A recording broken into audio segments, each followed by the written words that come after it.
আসসালামু আলাইকুম।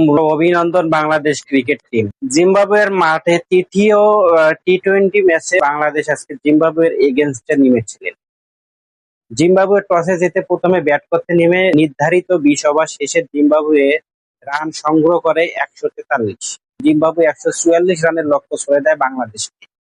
তো বাংলাদেশ ১৪৪ রানের লক্ষ্যে ব্যাট করতে নেমে প্রথম ওভারে উইকেট হারায় সাইফ হাসানের।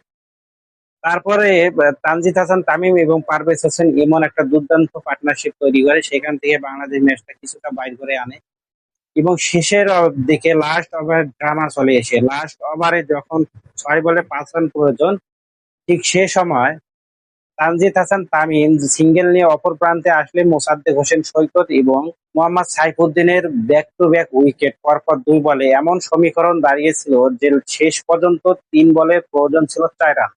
মনে হয়েছিল যে ইন্ডিয়ার এগেনস্টে মাহমুদুল্লাহ এবং মুশফিকরা যে ভুলটা করেছিল সেই ভুলটাই মনে হয় আজকের ম্যাচে হতে চলেছে। তো ইনশাল্লাহ সেই ভুলটা হয়নি। মাইদি হাসান নেমেই ৪ মেরে দিয়েছেন। শেষ পর্যন্ত বাংলাদেশ ম্যাচটা আহ, জয়লাভ করেছে এবং এই ম্যাচের সবচেয়ে যেটা বড় ক্রেডিট সেটাই হলো তানজিদ হাসান তামিম, এবং এই তানজিদ হাসান তামিম তৃতীয় বাংলাদেশি ব্যাটসম্যান হিসেবে টি-টোয়েন্টি ইন্টারন্যাশনালে ১৩টা ফিফটি অর্জন করলেন। আর একটা ফিফটি করলেই তানজিদ হাসান তামিম সাকিব আল হাসানকে টপকিয়ে যাবেন। এবং টি-টোয়েন্টি ক্রিকেট ইতিহাসে বাংলাদেশের সবচেয়ে বেশি ফিফটি হলো লিটন কুমার দাসের। লিটন কুমার দাস ১২২ ইনিংসে ২৭১৭ রান করেছেন এবং ফিফটি করেছেন ১৬টা। তানজিদ হাসান তামিম ৫৪ ইনিংসে ১৩৫৫ রান করেছেন এবং ফিফটি করেছেন ১৩টা। বাংলাদেশ আজকে জিম্বাবুয়ের এগেনস্টে যে দলটা নিয়ে নেমেছিলেন, এই দলটা বাংলাদেশের টি-টোয়েন্টি ক্রিকেট ইতিহাসের সর্বকালের সেরা দল।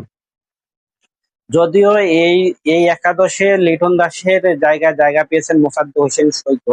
তো লিটন দাস যদি এই ম্যাচটাতে থাকতো তাহলে বাংলাদেশের ভরপুর একটা সর্বকালের সেরা টি-টোয়েন্টি একাদশ আমরা আজকে দেখতে পারতাম।